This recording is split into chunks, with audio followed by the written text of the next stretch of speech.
Morning दोस्तों, आज हम 28 मई 2021 का करंट अफेयर पढ़ेंगे जो आपके आने वाली exam bank, SSC, railway, UPSC आदि के लिए काफ़ी महत्वपूर्ण होगा।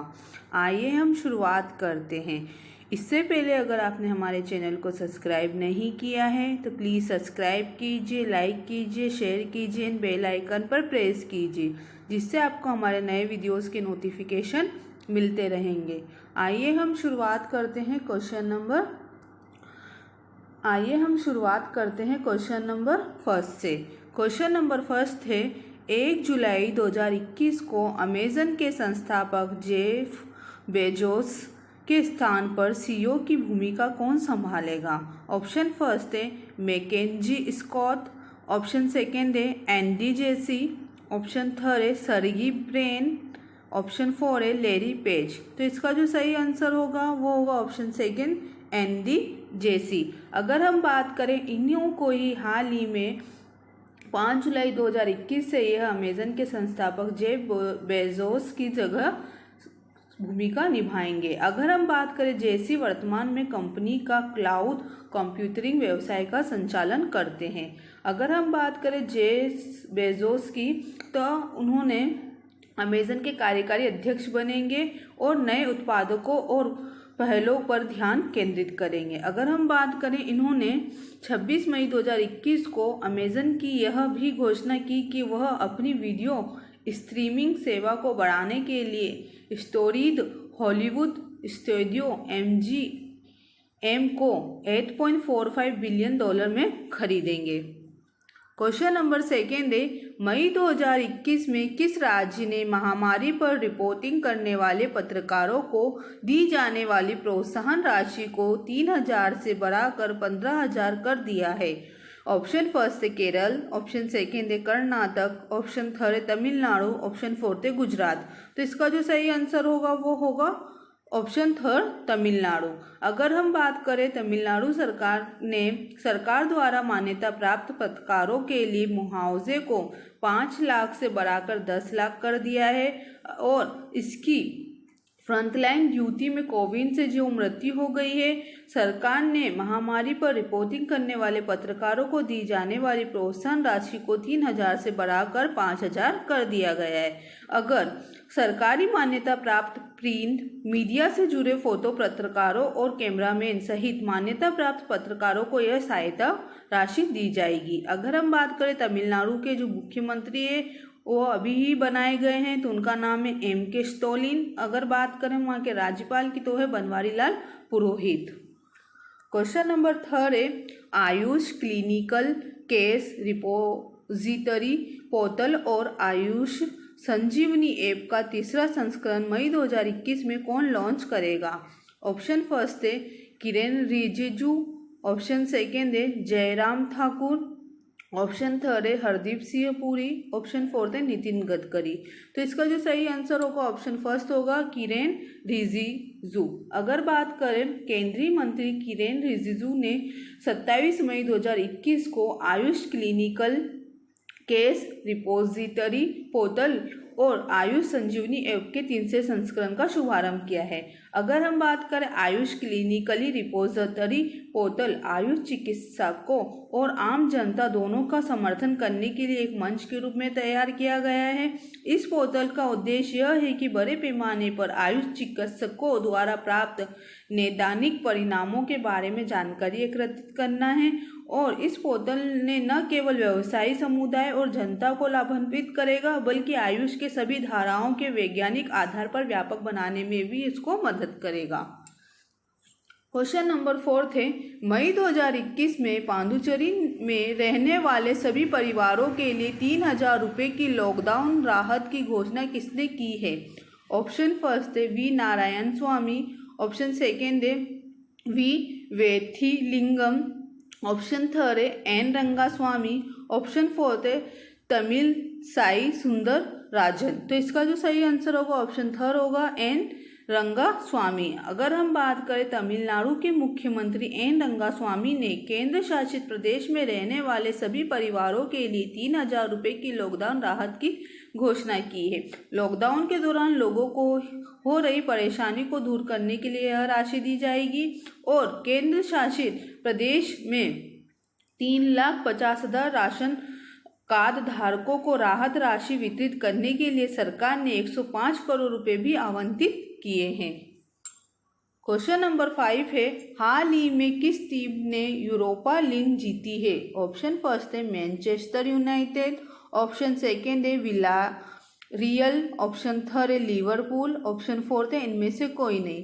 तो इसका जो सही आंसर होगा जिसने हाल ही में यूरोपा लीग जीती है तो वो होगा ऑप्शन सेकेंड विला रियल। अगर हम बात करें यूरोपा लीग के फाइनल में 1-1 से ड्रॉ के बाद विलारियल ने पेनल्टी पर मैनचेस्टर यूनाइटेड को 11-10 से हराकर पहली बड़ी ट्रॉफी जीती है। तो अगर हम बात करें तो ये क्या हो गया था, मैच पहले 1-1 पर ड्रॉ हो गया था, उसके बाद इनका जो पेनल्टी हुआ था उसमें विलारियल ने किसको हराया था 11-10 से, तो हराया था मैनचेस्टर यूनाइटेड को। अगर हम बात करें विलारियल के लिए मोरेनो के 82वें गोल ने मैनचेस्टर यूनाइटेड के पूर्व फॉरवर्ड ग्यूसेप रोसी के क्लब रिकॉर्ड की बराबरी कर ली है। अगर हम बात करें कि ये किसने जीता है तो किसने जीता है, यूरोपा लीग विलारियल ने जीता है। किसको हराकर जीता है, मैनचेस्टर यूनाइटेड को। क्वेश्चन नंबर 6 है, आईबी और रॉ के प्रमुख को कितने वर्ष की सेवा विस्तार की मंजूरी मिल गई है? तो हाल ही में जो आईबी और रॉ के प्रमुख हैं उनके कार्यकाल में कितने का विस्तार किया गया है? ऑप्शन फर्स्ट है 1 वर्ष, ऑप्शन सेकेंड है 2 वर्ष, ऑप्शन थर्ड है 3 वर्ष, ऑप्शन फोर्थ है 4 वर्ष। तो इसका जो सही आंसर होगा वो होगा ऑप्शन फर्स्ट 1 वर्ष का। अगर हम बात करें कि जो केंद्रीय कैबिनेट की नियुक्ति समिति ने देश की प्रमुख खुफिया एजेंसी इंटेलिजेंस ब्यूरो मतलब आईबी और रिसर्च एंड एनालिसिस विंग मतलब रॉ दोनों के प्रमुखों के लिए 1 वर्ष के विस्तार को मंजूरी दी गई है। अगर हम बात करें आईबी के निर्देशक है अरविंद कुमार का कार्यकाल 30 जून 2022 तक 1 वर्ष के लिए बढ़ा दिया गया है। और अगर हम बात करें रॉ के सचिव सामंत कुमार गोयल की तो उनका भी कार्यकाल 30 जून 2022 तक वह इस पद पर बने रहेंगे। क्वेश्चन नंबर 7 है, HS दोरेस्वामी का मई 2021 में निधन हो गया है। उन्होंने निम्नलिखित में से कौन से आंदोलन में भाग लिया है? ऑप्शन फर्स्ट है मोपला विद्रोह, ऑप्शन सेकेंड है मैसूर चलो आंदोलन, ऑप्शन थर्ड है आर्य समाज आंदोलन, ऑप्शन फोर्थ है बाबर अकाली आंदोलन। तो इसका जो सही आंसर होगा वो होगा ऑप्शन सेकेंड मैसूर चलो आंदोलन। अगर हम बात करें इन्हों का हाल ही में निधन हो गया है और इन्होंने शताब्दी के गांधीवादी और स्वतंत्रता सेनानी HS दोरेस्वामी का मई 2021 में निधन हो गया है। इन्होंने 10 अप्रैल 1918 को जन्मे होले हल्ली श्रीनिवासिया दोरेस्वामी भारत छोड़ो आंदोलन में भाग लेकर स्वतंत्रता संग्राम में भी शामिल हुए थे। इसके अलावा इन्होंने विनोबा भावे के भूदान आंदोलन में भी भागीदारी की थी। और बात करें तो वह कर्नाटक में नागरिक समाज आंदोलन में भी इन्होंने परिचय व्यक्ति थे। उन्होंने बेंगलुरु में झीलों के पुनर्जीवित करने के में अभियान में भी कार्य किया था। अगर हम बात करें कि इन्होंने 1943 से 1944 तक 14 महीने के लिए ये जेल भी गए थे। अगर गांधीवाद ने मैसूर चलो आंदोलन में भी इन्होंने भाग लिया था। वह सेंट्रल कॉलेज बेंगलुरु से विज्ञान के स्नातक थे और आपातकाल के दौरान उन्हें 4 महीने के लिए जेल भी जाना पड़ा था।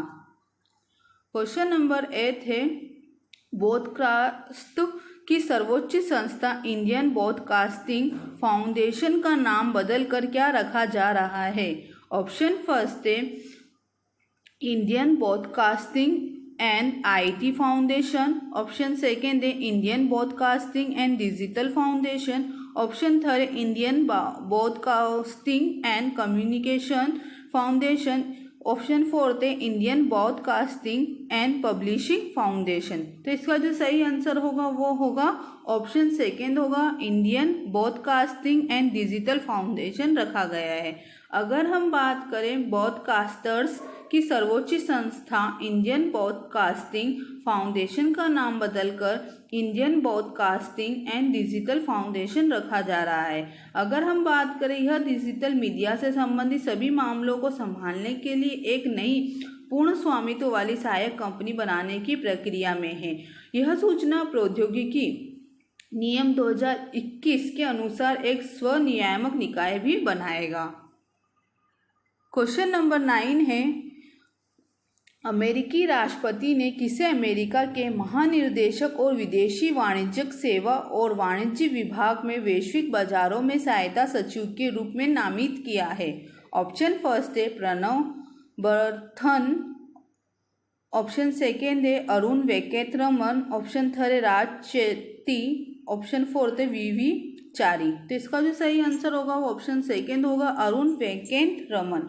अगर हम बात करें, अमेरिकी राष्ट्रपति ने भारतीय अमेरिकी अरुण वेंकटरमन को अमेरिका का महानिदेशक और विदेश वाणिज्यिक सेवा और वाणिज्यिक विभाग में वैश्विक बाजारों की सहायक सचिव के रूप में इन्हें नियुक्त किया गया है। अगर हम बात करें वह वर्तमान में क्या थे, वाणिज्य सचिव के काउंसलर भी है।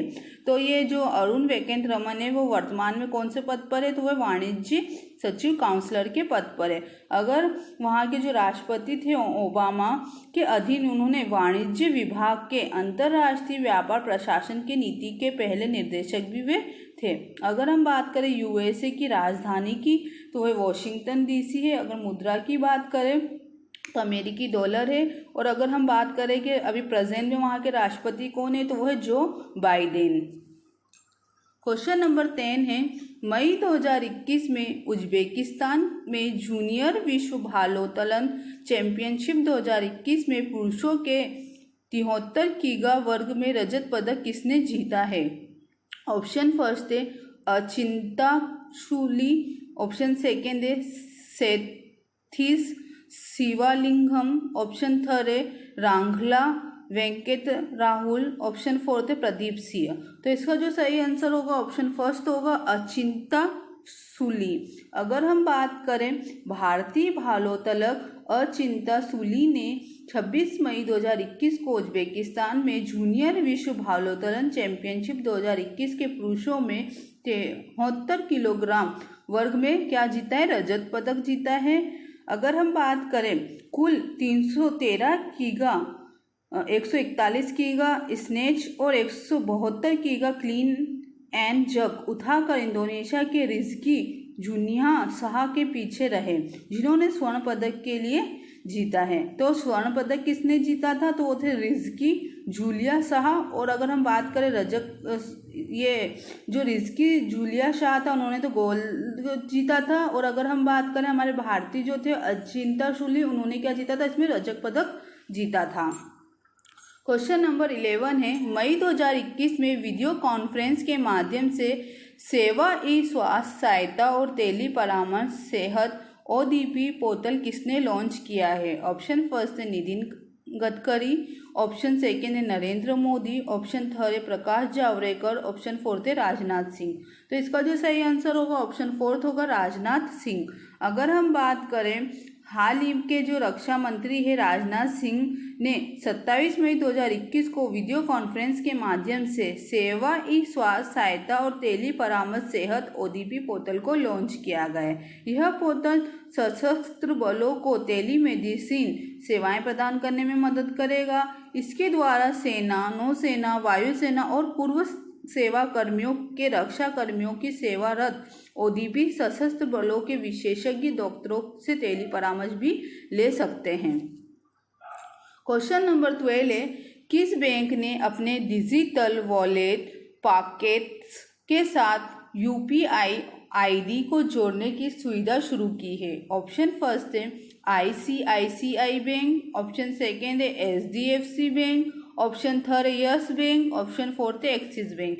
तो इसका जो सही आंसर होगा वो होगा ऑप्शन फर्स्ट ICICI बैंक। अगर हम बात करें ICICI बैंक ने UPI ID को अपने डिजिटल वॉलेट पॉकेट से जोड़ने की सुविधा शुरू की है। अगर हम बात करें नए उपयोगकर्ता जिसमें वे लोग भी शामिल हैं जो ICICI बैंक के ग्राहक नहीं हैं, अब तुरंत एक यूपीआई आईडी प्राप्त कर सकते हैं जो स्वचालित रूप से पॉकेट्स से जुड़ा होता है। आईसीआईसीआई बैंक उद्योग में पहला बैंक है जिसने ग्राहकों को अपने बचत खाते के बजाय अपने वॉलेट बैलेंस में यूपीआई लेन देन करने में सक्षम बनाया है। क्वेश्चन नंबर 13 है 27 मई को भारत के किस प्रधानमंत्री की पुण्यतिथि बनाई गई है? ऑप्शन फर्स्ट है पंडित जवाहरलाल नेहरू, ऑप्शन सेकेंड है राजीव गांधी, ऑप्शन थर्ड है इंदिरा गांधी, ऑप्शन फोर्थ है चौधरी चरण सिंह। तो इसका जो सही आंसर होगा ऑप्शन फर्स्ट होगा पंडित जवाहरलाल नेहरू। अगर हम बात करें 27 मई को भारत के पहले प्रधानमंत्री पंडित जवाहरलाल नेहरू की पुण्यतिथि थी। उनका जन्म 14 नवंबर 1890 को हुआ था और इस दिन हम बाल दिवस के रूप में भी मनाया जाता है। भारत की आज़ादी के दौरान पंडित नेहरू 9 बार जेल भी गए थे और उन्होंने 1950 से 1955 तक नोबेल शांति पुरस्कार के लिए 11 बार नामांकन जीता था। अगर हम बात करें स्वतंत्रता की पूर्व संध्या पर दिया गया नेहरू का भाषण आज भी अभी भी 20वीं शताब्दी में सबसे महान भाषणों में से एक माना जाता है।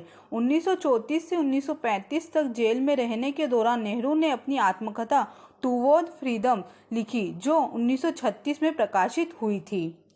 क्वेश्चन नंबर 14 है अरुणाचल प्रदेश के किस जिले में शेरगांव जैव विविधता प्रबंधन समिति बीएमसी को भारत में सर्वश्रेष्ठ समिति से सम्मानित किया गया है? ऑप्शन फर्स्ट है पश्चिम कामेंग, ऑप्शन सेकेंड है पूर्वी सियांग, ऑप्शन थर्ड है ऊपरी सुबनसिरी, ऑप्शन फोर्थ है लोहित। तो इसका जो सही आंसर होगा ऑप्शन फर्स्ट होगा पश्चिम कामेंग। अगर हम बात करें अरुणाचल प्रदेश के पश्चिम कामेंग जिले में शेरगांव जैव विविधता प्रबंधन समिति बीएमसी को भारत में सर्वश्रेष्ठ समिति के रूप में सम्मानित किया गया है। यह राष्ट्रीय जैव विविधता प्राधिकरण द्वारा भारत जैव विविधता पुरस्कार के 5वें संस्करण के दौरान उन्हें यह प्रदान किया गया है। यह पुरस्कार अंतर्राष्ट्रीय जैव विविधता दिवस के दिन उन्हें दिया गया है। अगर हम बात करें अरुणाचल प्रदेश के मुख्यमंत्री की तो वहाँ के जो मुख्यमंत्री वो है पेमा खांडू। अगर वहाँ के राज्यपाल की बात करें हम तो वह है बीडी मिश्रा।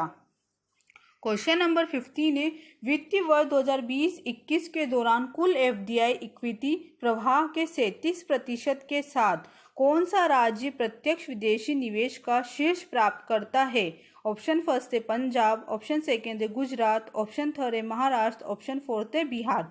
तो इसका जो सही आंसर होगा वो होगा ऑप्शन सेकेंड गुजरात। अगर हम बात करें भारत ने पिछले वित्तीय वर्ष 2020 की तुलना में वित्तीय वर्ष 2021 में प्रत्यक्ष विदेशी निवेश एफडीआई में 10% की वृद्धि दर्ज की है। इसने सिंगापुर से सबसे अधिक निवेश आकर्षित किया है। वित्तीय वर्ष 2020-21 के दौरान कुल एफडीआई इक्विटी प्रवाह में 37% हिस्सेदारी के साथ गुजरात शीर्ष प्राप्त करता राज्य है। इसके बाद अगर हम बात करें दूसरे स्थान पर महाराष्ट्र है जिसका प्रतिशत है 27 और अगर हम बात करें तीसरे स्थान पर कर्नाटक रहा था जिसका 13% था। अगर हम बात करें गुजरात की मुख्यमंत्री की तो वो है विजय रूपाणी और अगर हम वहाँ के राज्यपाल की बात करें तो वह आचार्य देवव्रत है। अगर आपको मेरा ये वीडियो अच्छा लगा है तो प्लीज़ मेरे चैनल को सब्सक्राइब कीजिए, लाइक कीजिए, शेयर कीजिए। Thank you.